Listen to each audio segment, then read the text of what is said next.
Hey guys, welcome back to today's video. Today is Monday, January 17th, 2022, and today we are going to be taking a look at the 2024 electoral map in a hypothetical election between Representative Marjorie Taylor Greene of Georgia's 14th Congressional District against the incumbent President Joe Biden in this matchup.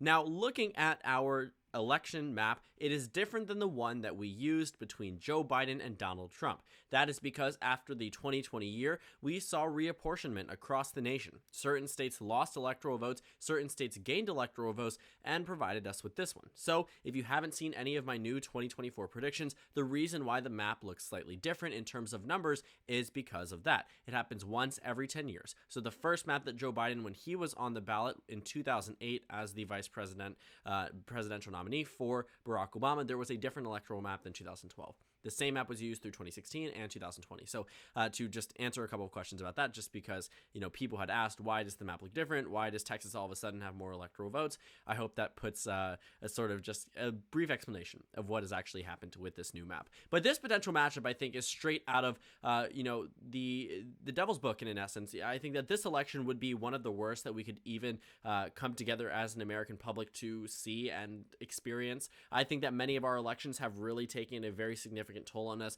mental health wise, physically speaking. I think that elections do have consequences in the fullest essence. I think the American public doesn't really like experiencing negative elections. I think a lot of us like to take a step back and have traditional type of elections, but I can guarantee you that this potential matchup would be far from it. Marjorie Taylor Greene, who has been largely viewed as the more extreme member of the GOP House Caucus, one of the most right-wing members, should I put it that way, of the GOP, who has been very quick to promote conspiracy theories about COVID-19, about Joe Biden, about many things that really do not deserve a conspiracy theory. I mean, when we're amidst a pandemic, when we're amidst an election crisis, when we're amidst so many other things, it doesn't help to add fuel to the fire. And Marjorie Taylor Greene, in many regards, has been there to sort of expand upon that. And it may seem that I have some type of personal bias against Marjorie Taylor Greene. And I'm going to be completely honest with you. I do not like a lot of what she says when it comes down to the issue of public health and public safety. I think those are things that really should not be partisan issues. And there are representatives beyond Marjorie Taylor Greene that do not take COVID-19 as seriously as some should. But that will not be, or at least hopefully not, impactful in my actual prediction here. I think that the American public is going to make many decisions beyond their own, and I do want to say, just for full transparency, that I don't agree with a lot of what Marjorie Taylor Greene has to say when it comes down to a number of issues, just because I think they are much more extreme than what an average member of the Republican caucus would say. But that is just beyond the point.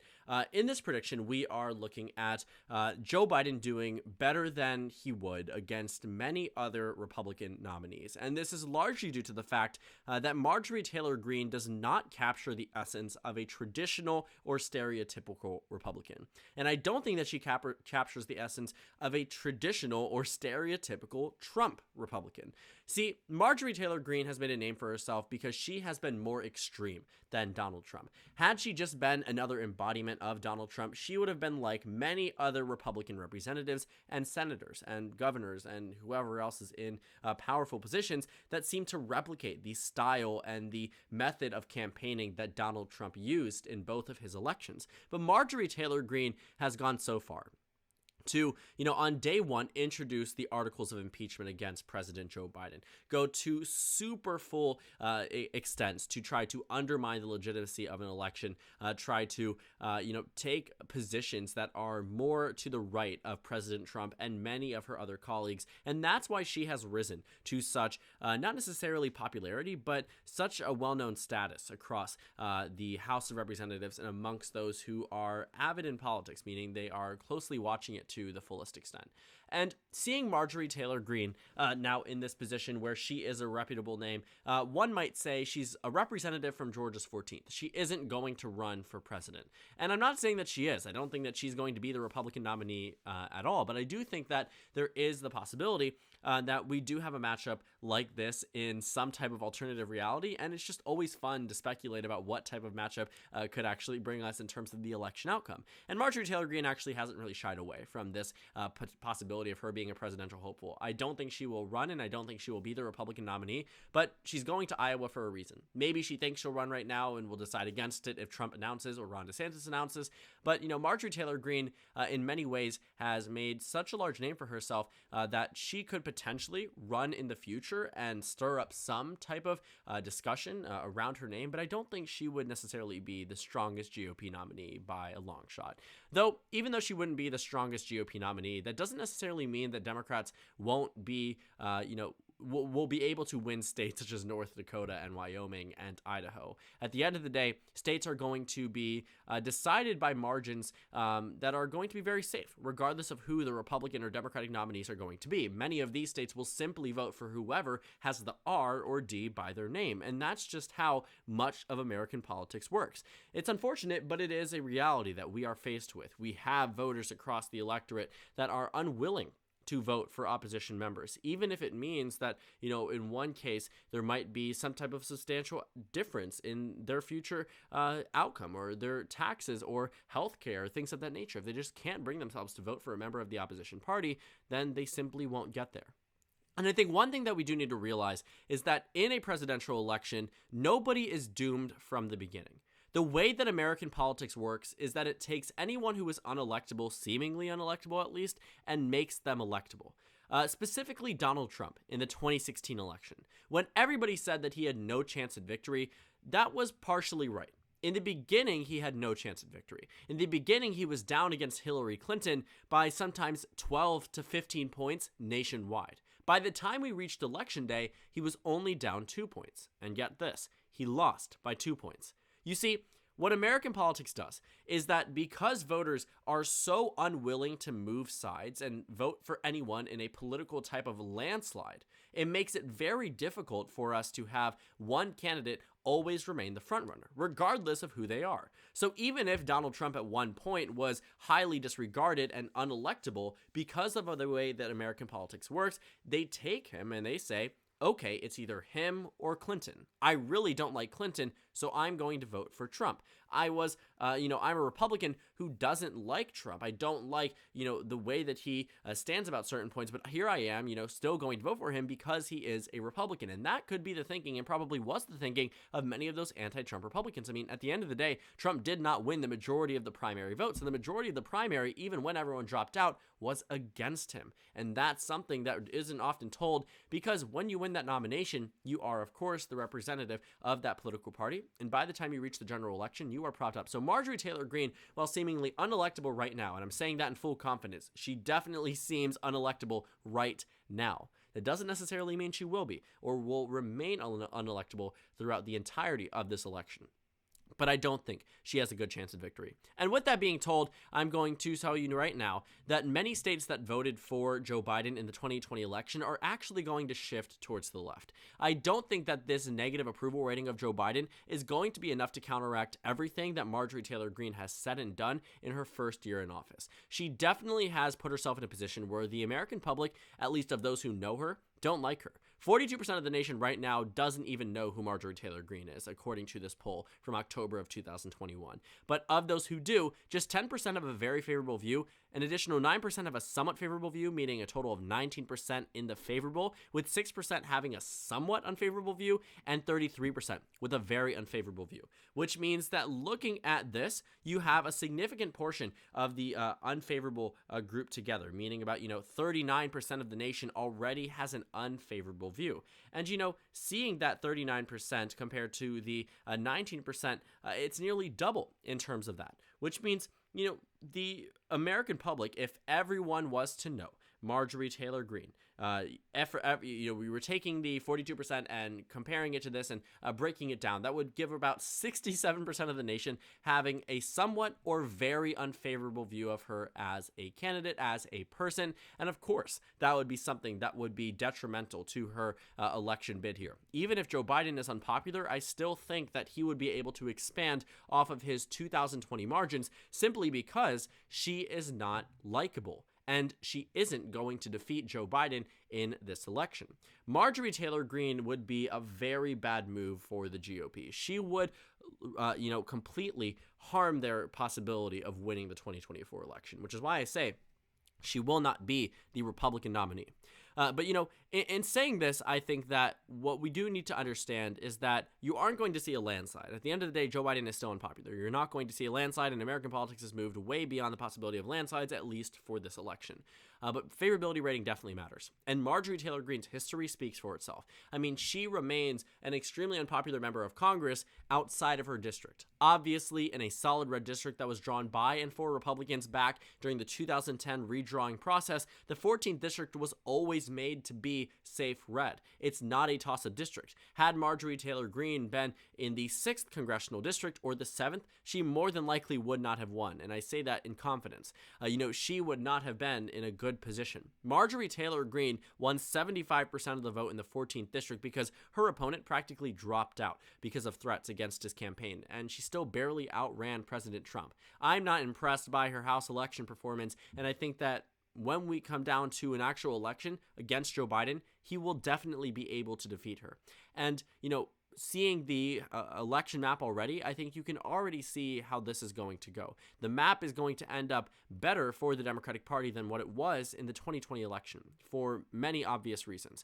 I even think that it goes to a point where states such as Arizona and Georgia would completely push away from this rhetoric from Marjorie Taylor Greene.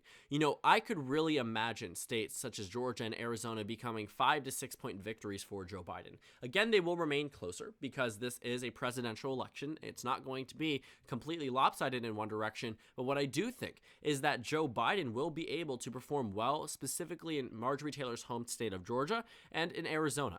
Combined, the two states also have been growing in population, growing in Democratic Party vote share, and it would be the perfect environment to have Marjorie Taylor Greene on the ballot to excite these voters in a way to say, you have someone who, you would oppose as you did Trump in the 2020 election, and I think that would be a very good playing point for the Democratic Party.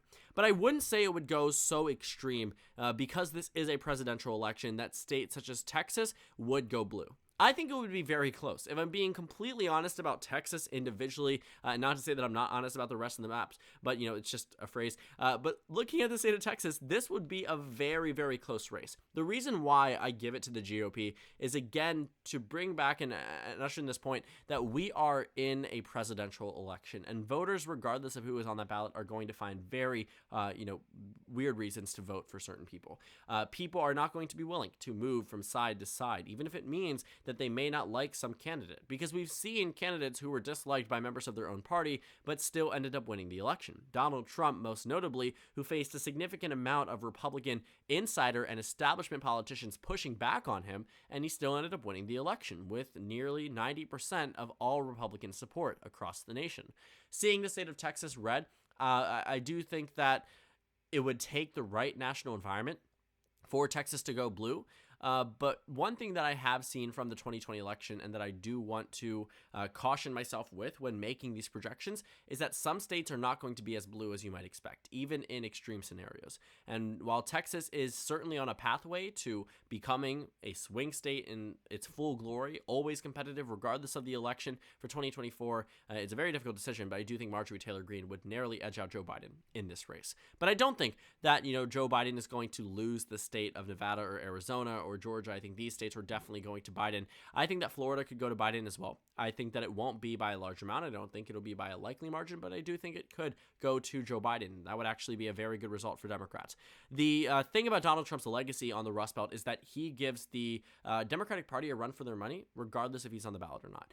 Seeing the past elections between the time that Donald Trump flipped the Rust Belt, the elections, while sometimes large for the Democratic Party, are typically toss-ups and will be in the 2022 midterm elections. Take a look at the Michigan governor's race, or the Wisconsin governor's race, or the Pennsylvania governor's race, or the Wisconsin and Pennsylvania Senate race. Those are races that are going to be competitive, and largely due to the fact that Donald Trump has completely re-energized the Republican base there and taken away voters that were previously long-standing Democratic voters, voted for Obama, voted for Kerry, voted for Gore, voted for Clinton. Some of them voted for Dukakis in '88, that now vote for Trump and vote for the Republican Party vehemently.